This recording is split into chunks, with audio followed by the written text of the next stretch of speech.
telah dikatakan dewa. Setelah mendapatkan petunjuk, Satnai mengutarakan hal mengejutkan bahwa ramalan dari dunia arwah mengatakan di antara Romulus dan Remus, salah satunya akan menjadi seorang raja yang sulit dilupakan bahkan setelah kematiannya. Tiba-tiba Satnai terhenti. Remus meminta selesaikan ramalannya karena ia tidak takut pada kehendak para dewa. Tubuh Satnai bergetar. Ia berkata bahwa di antara mereka berdua hanya satu yang akan tersisa dan yang satunya akan masuk ke dalam kegelapan abadi. Maka jika Remus ingin terpilih menjadi raja, maka ia harus membunuh Romulus karena hanya lewat pertumpahan darah terlahirlah seorang raja. Darah tersebut akan menjadi kekuatan dan juga restunya, dan itulah akhir dari kehendak para dewa. Hati Remus terguncang. Seketika ia dihadapkan dengan pilihan yang sangat sulit.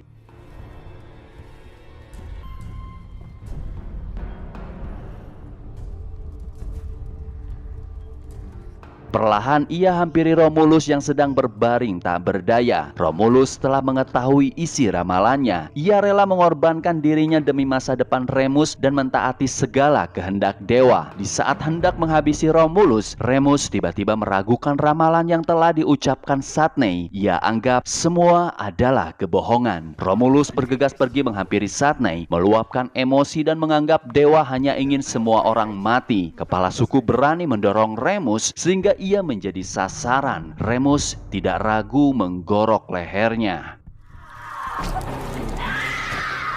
Remus semakin hilang kontrol. Ia seret Satnai ke dalam hutan. Di tengah jalan mereka sempat berhenti. Di sana Remus menegaskan ia rela tidak mematuhi dewa daripada harus membunuh saudaranya sendiri. Kemudian tangan Satnai diikat akar pohon agar menjadi santapan binatang liar. Satnai tidak mau mati perlahan. Ia memohon agar langsung dibunuh saja. Remus ingin menantang dewa. Jika memang kuasanya ada, maka dewa tidak mungkin membiarkan Satnai mati.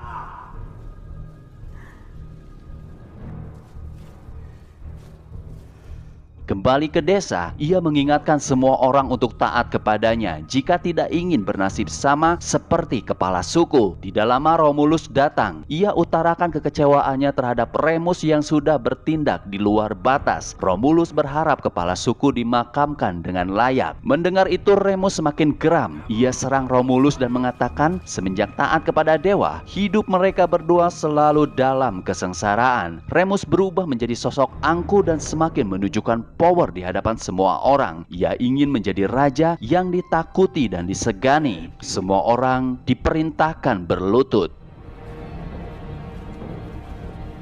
Di hadapan Romulus, ia tidak segan melakukan kekejaman, membakar semua rumah penduduk.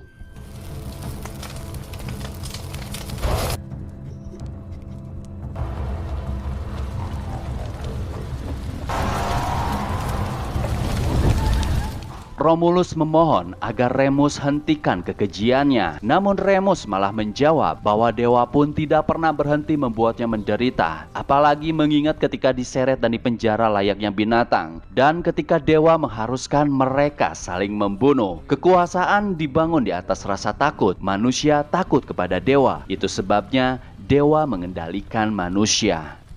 Selang beberapa jam, Remus mendatangi kamar Romulus. Ia mulai sedikit luluh dan mengungkapkan isi hatinya bahwa mereka akan selalu bersama. Karena itu jauh lebih penting dari apapun. Romulus kembali membahas apakah Remus akan kembali dan taat kepada dewa. Ia sulit menjawab dan memilih untuk pergi.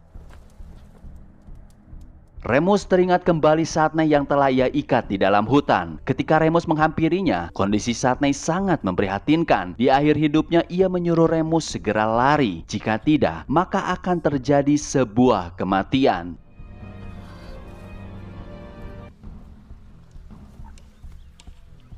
Esoknya, Romulus keluar dan melihat penduduk mulai memperbaiki kondisi desa yang porak-poranda. Di sana ia dikabarkan bahwa Remus telah pergi bersama anak buahnya. Romulus berusaha menyalakan kembali api suci yang menjadi simbol kekuatan dewa.